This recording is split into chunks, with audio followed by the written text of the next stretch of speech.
Sede vacante, le pape François est décédé. Que se passe-t-il lorsqu'un pape décède? Eh bien, une période toute particulière commence pour l'Église catholique qu'on appelle justement Sede vacante, ce qui veut dire que le siège apostolique est vacant jusqu'à l'élection d'un prochain pape par les cardinaux. En fait, le droit canonique prévoit une procédure de manière très précise avec des étapes bien définies et un rôle précis déterminé pour chacun des acteurs. Tout d'abord, un cardinal appelé camerlingue va constater la mort du pape. Ensuite, il va avertir le doyen des cardinaux qui, à son tour, va prévenir tous les cardinaux du monde entier, le corps diplomatique près le Saint-Siège et les chefs d'État. Quant aux fidèles, ils vont apprendre la nouvelle par la bouche du cardinal vicaire de Rome, en charge donc du diocèse de Rome.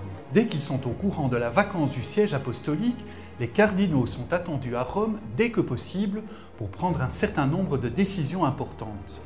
Ils vont se réunir chaque jour en congrégation générale et leurs premières décisions vont concerner le déroulement des novendiales, qui sont les 9 jours suivant le décès du pape. Pendant ces 9 jours, ils doivent décider de l'exposition du corps du pape aux fidèles, de ses funérailles et de l'inhumation qui doit se dérouler entre 4 et 6 jours après le décès du pape. Pendant ce temps-là, le cardinal camerlingue expédie les affaires courantes du Saint-Siège. Le collège des cardinaux va également décider de la date du conclave qui doit se tenir entre 15 et 20 jours à compter du début de la période Sede vacante.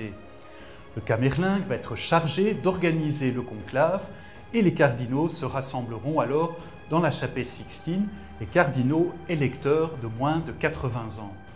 Ils voteront alors dans le plus grand secret jusqu'à ce que l'un d'entre eux obtienne au moins 2/3 des suffrages. En attendant le conclave, les cardinaux continueront de se réunir chaque jour pour réfléchir aux défis de l'Église pour les années à venir et dresser ainsi le portrait de celui qui guidera le peuple de Dieu.